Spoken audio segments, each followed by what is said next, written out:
Welcome back to our channel. ఈ రోజు మన ఛానల్లో పప్పు చెకోడీలు చేయబోతున్నాను. దానికోసం ఒకసారి ఇంగ్రీడియంట్స్ చూపిస్తాను, చూడండి. ముందుగా 2 కప్పులు బియ్యం పిండి తీసుకున్నాను, జల్లించుకొని తీసుకున్నాను. అట్లనే 1 కప్పు మైదా పిండి, అంటే ఈ కప్పుతోనే 2 కప్పుల బియ్యం పిండి 1 కప్పు మైదా పిండి తీసుకున్నాను. ఇంకా కావాల్సిన ఇంగ్రీడియంట్స్ కారం, ఉప్పు, ఒక 2 గంటలు నానబెట్టుకొని ఆరబెట్టుకున్న పచ్చి శనగపప్పు, అట్లనే వాము. ఇంతే అండి ఇంగ్రీడియంట్స్. ఇంకా వీటితో మనం పప్పు చెకోడీ ఎట్లా చేయాలో చూద్దాము. పప్పు చెకోడీల కోసం ఫస్ట్ వాటర్ని వేడి చేసుకోవాలి. మనం ఈ సైజ్ కప్పుతో 2 కప్పుల బియ్యం పిండి 1 కప్పు మైదా తీసుకున్నాం, అంటే మొత్తంగా 3 కప్పుల పిండి తీసుకున్నాం. దానికి 3 కప్పుల వాటర్ని యాడ్ చేసుకోవాలి.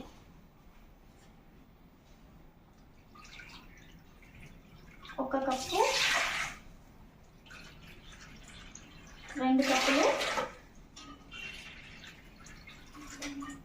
3 కప్పుల వాటర్ని యాడ్ చేసుకున్నాక దీన్ని కొంచెం మరిగేంత వరకు వేడి చేసుకోవాలి. ఫస్ట్ నీళ్ళు ఇలా మరగాలి. మరిగిన తర్వాత ఇందులోకి కారం వేసుకోవాలి. కారం అనేది మీ ఇష్టం, కొంచెం స్పైసీగా కావాలంటే ఎక్కువ, చిన్నపిల్లలు తినాలనుకుంటే కొంచెం తక్కువ వేసుకోవచ్చు. నేనైతే 3 స్పూన్లు వేస్తున్నా.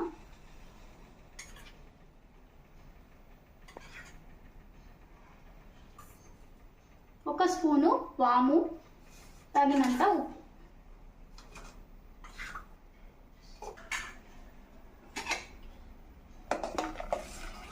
ఇప్పుడు ఇందులోకి పిండిని యాడ్ చేసుకోవాలి. ఫస్ట్ బియ్యం పిండి వేస్తున్నా. ఇది మైదా. ఇప్పుడు ఇవి ఉండలు లేకుండా బాగా మిక్స్ చేసుకోవాలి.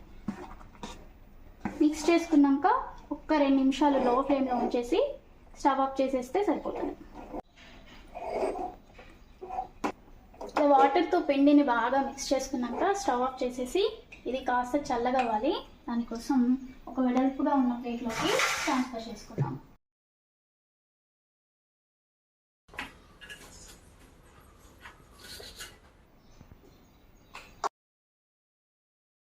ఇదంతా ఇట్లా పెద్ద ప్లేట్లోకి ట్రాన్స్ఫర్ చేసుకున్నాక ఇది కొంచెం చల్లగా అయ్యేంత వరకు పక్కకు పెట్టుకోవాలి, లేకపోతే చేయి కాలిపోతుంది.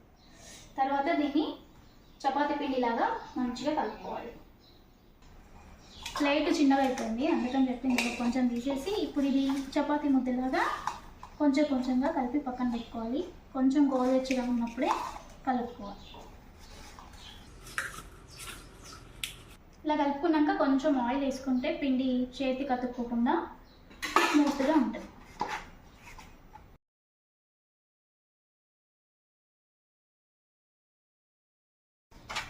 చూడండి, వాటర్ కూడా ఏం అవసరం రాలేదు, కన్సిస్టెన్సీ కరెక్ట్గా వచ్చింది. ఇది చపాతీ పిండి కంటే కొంచెం మెత్తగా ఉండాలి. ఇలా కొంచెం పిసికిన కదా ఇది పక్కన పెట్టేసుకొని ఇది కూడా మిక్స్ చేసుకున్నాక మళ్ళీ చూపిస్తాం. పిండిని ఇట్లా కలుపుకున్నాక ఇప్పుడు వీటిని చెకోడీలాగా చేసుకోవాలి.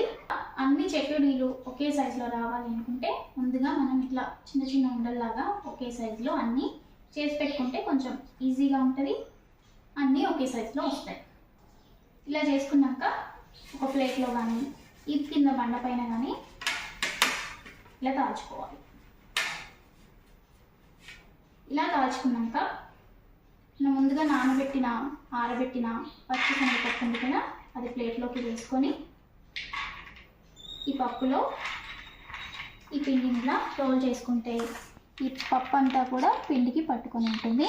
అయితే వీటికి కొంచెం లావుగా చేస్తేనే, పప్పు లావుగా ఉంటుంది కదా, కొంచెం లావుగా చేస్తేనే కొంచెం ఎక్కువ పప్పులు అతుక్కుంటాయి, చెకోడీలు కూడా నీట్గా కనిపిస్తాయి.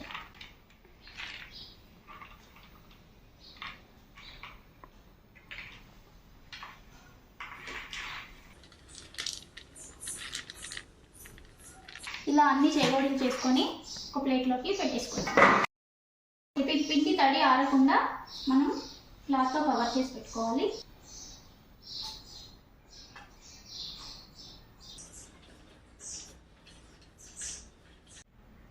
ఇవి కొంచెం టైం ఎక్కువనే తీసుకుంటాయి, శనగపప్పు కాబట్టి కొంచెం అతుక్కోవడానికి టైం పడుతుంది. అదే పెసరపప్పుతో చేస్తే కనుక చాలా ఈజీగా అయిపోతాయి. నెక్స్ట్ అది కూడా చూపిస్తాం.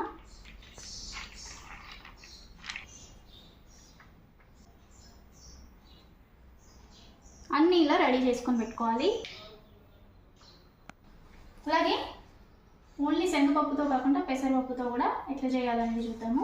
ఇలా చేస్తున్నారు కానీ పెసరపప్పును కూడా నానబెట్టిన ఇది ఒక 20 నిమిషాలు 1/2 అవర్ నానితే చాలు. ఇది చాలా ఈజీ అయిపోతాయి చూడండి. వాటికంటే ఇది బెస్ట్, బట్ టేస్ట్ దేనికి డిఫరెన్స్ ఉంటుంది అనుకోండి.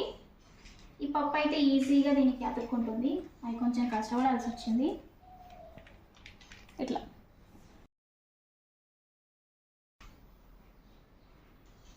చూసారు కదా, పెసరపప్పుతో అయితే చాలా ఈజీగా అయిపోతున్నాయి. జస్ట్ ఇలా పప్పులో పిండిని పెట్టి రోల్ చేసుకుంటే సరిపోతుంది, అంతే.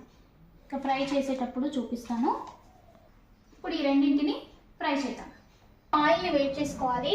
ఇది కొంచెం హై ఫ్లేమ్లో పెట్టి వేడైన తర్వాత మీడియం ఫ్లేమ్లోకి టర్న్ చేసుకున్న తర్వాత ఇవి ఒక్కొక్కటిగా వేసుకోవాలి ఆయిల్లోకి. ఆయిల్ మరీ వేడైపోయిన వెంటనే పైన నల్లగా వచ్చేస్తుంది, అందుకని మీడియం ఫ్లేమ్లో వేడైతే చాలు. ఇలా ఆయిల్లో పట్టే అన్నీ వేసుకోవాలి.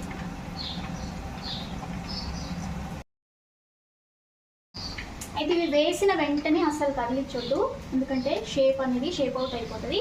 1 నిమిషం ఫ్రై చేసుకున్న తర్వాత వీటిని 2 వైపులా అటు ఇటు అనుకుంటూ ఫ్రై చేద్దాం. 1-2 నిమిషాలు ఇట్లా ఫ్రై చేసుకున్నాక వీటిని కాస్త రివర్స్ చేసుకుంటూ అటు ఇటు అనుకుంటూ ఫ్రై చేస్తే మంచిగా ఈవెన్గా ఫ్రై అవుతాయి. వీటికైతే ఒక 2-3 నిమిషాలు టైం కూడా పడుతుంది, ఎందుకంటే మనం కొంచెం లావుగా చేసినాం కదా, మళ్ళీ ఇందులో శనగపప్పు కూడా యాడ్ చేసినాం కాబట్టి అవన్నీ ఫ్రై అవ్వడానికి కొంచెం టైం పడుతుంది. ఫ్రై అయినట్టున్నాయండి, ఆయిల్ పైన నొరగంతా పోయింది కదా. ఇట్లా పోయింది అంటే ఇది ఆల్మోస్ట్ ఫ్రై అయిపోయినట్టే, ఇంకా మనం బయటకు తీసేసుకోవాలి. ఒకవేళ ఫ్రై అవ్వకపోతే ఇంకా నొరగ వస్తూ ఉంటుంది, ఇంకొంతసేపు ఫ్రై చేయాలి. అయితే ఇవి కలర్ అయితే మారవు, ఎందుకంటే ఇందులో ఫుడ్ కలర్ ఏమీ యూజ్ చేయలేదు. ఫుడ్ కలర్ వాడలేదు కాబట్టి ఇవి ఈ కలర్లోనే ఉంటాయి, కానీ ఫ్రై అయిపోయినాయి.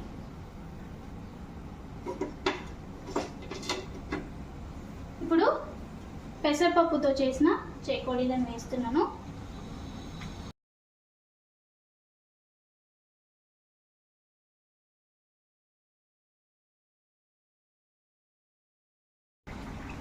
ఇక్కడ చూడండి, ఇందాక శనగపప్పు అయితే కొంచెం పప్పు అటు ఇటు ఊడిపోయింది, కానీ ఈ పెసరపప్పుతో చేసినవి అయితే అస్సలు ఊడిపోలేదు. ఆల్మోస్ట్ అన్నీ పట్టుకునే ఉన్నాయి, నీట్గా వచ్చినాయి చూడండి. ఈజీ కూడా చేయడము. వీళ్ళు ఈజీగా అయిపోవాలనుకుంటే మాత్రం మీరు పెసరపప్పుతో చెకోడీ చేసేది. ఇవి ఆల్మోస్ట్ ఫ్రై అయిపోయినాయి. చెప్పిన కదా కలర్ అయితే చేంజ్ అవ్వదు, కొంచెం బ్రౌన్ కలర్లోకి వస్తాయి. మీకు ఇవి కొంచెం కలర్ఫుల్గా కావాలి అనుకుంటే ఫుడ్ కలర్ కానీ లేదంటే సాఫ్రాన్ అయినా వేసుకుంటే కొంచెం రెడ్ కలర్గా మంచిగా కనిపిస్తాయి. అంటే ఇవి కూడా ఫ్రై అయిపోయినాయి, ఆయిల్లో నుంచి తీసేసుకోవడమే. అన్నీ ఇలాగే చేసుకొని ఆయిల్లో ఫ్రై చేసుకుంటే సరిపోతుంది. కొంచెం పిండి వేసుకుంటే చాలు, చాలా చెకోడీలు అయిపోతాయి. పిల్లలు అయితే మంచిగా ఇష్టంగా తింటారు, చాలా రోజులు స్నాక్స్ లాగా కూడా యూజ్ అవుతాయి.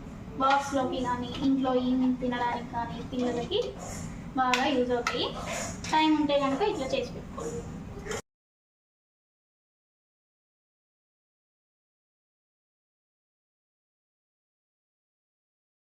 పప్పు చికోడీలు రెడీ అయిపోయినాయి. ఇదేమో శనగపప్పు, ఇవేమో పెసరపప్పు. ఏ చేసుకున్నా టేస్ట్ అయితే చాలా బాగుంటాయి. ఈజీగా చేసుకోవాలనుకుంటే ఇవి చేయండి, కొంచెం టైం ఎక్కువ పట్టినా పర్లేదు. టేస్టీగా ఉండాలి, కలర్ఫుల్గా కనిపించాలి అనుకుంటే ఇవి చేసుకోండి. ఏవి చేసినా బాగానే ఉంటాయి, ఏవి తిన్నా కూడా బాగానే ఉంటాయి, కాకపోతే వీటికి కొంచెం టైం ఎక్కువ పడుతుంది. ఇది తొందరగా పిండిని రోల్ చేసేటప్పుడు పప్పు ఈజీగానే అంటుతుంది, కానీ ఇది అంటుకోవడానికి మాత్రం కొంచెం టైం పడుతుంది, కొంచెం కష్టపడాల్సి వచ్చింది. ఎట్లా మేము చూద్దామా మరి. ఇవి అంత కలర్ఫుల్గా అయితే కనిపించవు, ఫుడ్ కలర్ వేస్తే కొంచెం కలర్ఫుల్గా వచ్చేటి, కానీ అయితే ఇదే కలర్లో ఉంటాయి, బట్ తింటే మాత్రం బాగుంటాయి. పిల్లల కోసం చేసినా కాబట్టి ఇందులో ఎట్లాంటి ఫుడ్ కలర్స్ అనేవి యూజ్ చేయలేదు.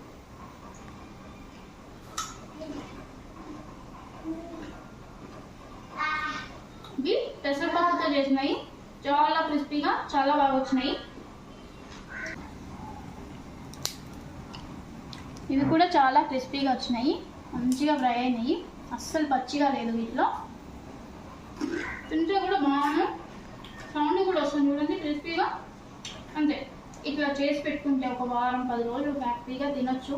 పిల్లల బాక్స్లోకి అయితే మంచిగా పెట్టిస్తే స్కూల్కి వెళ్ళి హ్యాపీగా ఎంజాయ్ చేస్తారు. ఓకే, మరి మీకు కూడా ఈ రెసిపీ నచ్చితే నెక్స్ట్ టైం మీరు కూడా ట్రై చేసి మీకు ఎట్లా వచ్చిందో కామెంట్. నాకైతే ఈ రెసిపీ కొంచెం కష్టం అనిపించింది, కానీ తిన్నాక ఆ కష్టం పోయింది. చాలా టేస్టీగా వచ్చినాయి. పిల్లల కోసం అయితే కొంచెం కష్టపడాల్సిందే. హెల్తీగా పెట్టడానికి అప్పుడప్పుడు ఇంట్లో ఇట్లాంటివి ట్రై చేస్తూ ఉండాలి కదా మరి.